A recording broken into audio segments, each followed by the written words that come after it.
Hello everyone. आज हम बात करने जा रहे हैं नेगोशिएबल इंस्ट्रूमेंट एक्ट 1881 के बारे में। तो चलिए देखते हैं। सबसे पहले हम बात करते हैं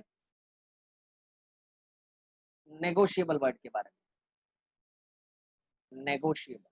और दूसरी बात हम करेंगे इंस्ट्रूमेंट के बारे में। नेगोशिएबल का मतलब होता है ट्रांसफरेबल, ट्रांसफरेबल। और इंस्ट्रूमेंट का मतलब होता है डॉक्यूमेंट। तो कोई भी डॉक्यूमेंट जो ट्रांसफरेबल है उसे हमने क्या नाम दिया? Negotiable instrument.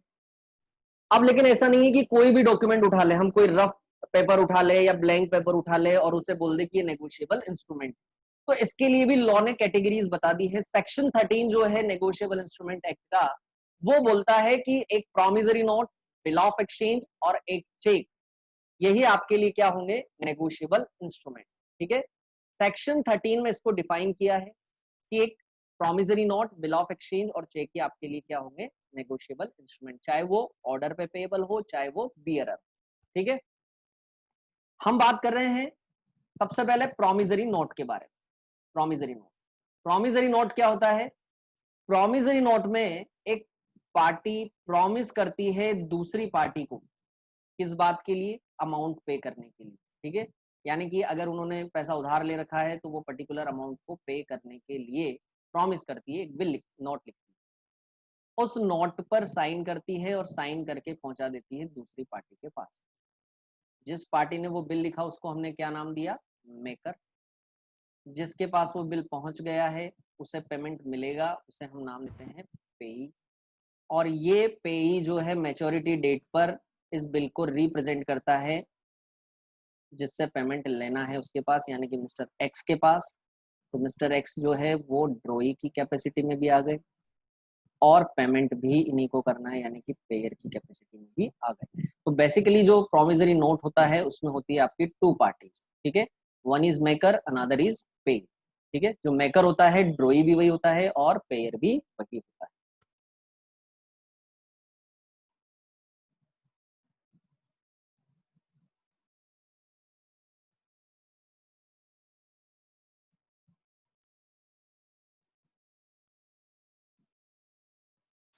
अब आगे हम बात कर रहे हैं बिल ऑफ एक्सचेंज के बारे में कि भाई बिल ऑफ एक्सचेंज क्या है। तो बिल ऑफ एक्सचेंज की कहानी सीधी सी है, सिंपल सी है। बिल ऑफ एक्सचेंज की बात होती है जब माल उधार बेचा जाता है। फॉर एग्जाम्पल मिस्टर एक्स ने क्रेडिट सेल की मिस्टर वाई को फॉर 2 मंथ। ठीक है। तो मिस्टर एक्स जो है वो है आपके क्रेडिटर और मिस्टर वाई जो है वो है डेटर। अब क्रेडिटर को ये श्योरिटी चाहिए कि मेरे पास कुछ ना कुछ लिखा हुआ हो, तो वो एक बिल लिखता है। उसमें वो लिखता है कि भाई मिस्टर वाई तुम मुझे 2 महीने बाद जो है पर्टिकुलर अमाउंट जितने का माल खरीदा है, फॉर एग्जाम्पल 10,000 रुपए पे करोगे। ठीक। लिख दिया, लिखकर उस पर साइन कर लिए और साइन करने के बाद उसे पहुंचा दिया मिस्टर वाई के पास। ठीक है। अब जिसने लिखा वो क्या बोला जाएगा? उसको बोला जाएगा ड्रॉवर। देखो ये खुद भी लिख सकता है क्रेडिटर और किसी थर्ड पार्टी से भी ये लिखवा सकता है। इसके बाद मिस्टर वाई को ये दिया, मिस्टर वाई ने इस पर साइन कर लिए, यानी कि उन्होंने इसे एक्सेप्ट कर लिया और एक्सेप्ट करने के बाद वापस रिटर्न कर दिया किसको? मिस्टर एक्स को। ठीक है।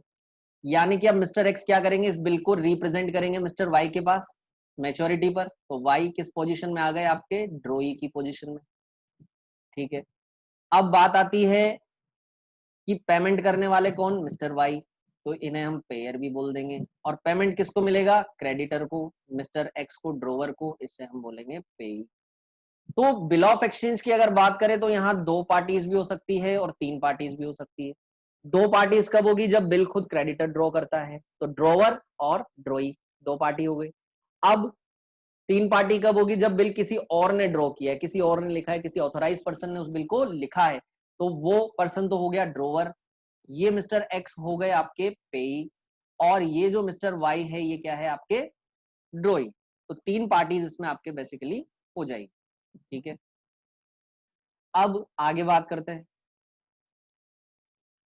तीसरी जो बात आती है वो आती है चेक के बारे में। ठीक है। चेक क्या होता है आपका? चेक हम सबने देखा है, हम सबने इसको यूज किया है।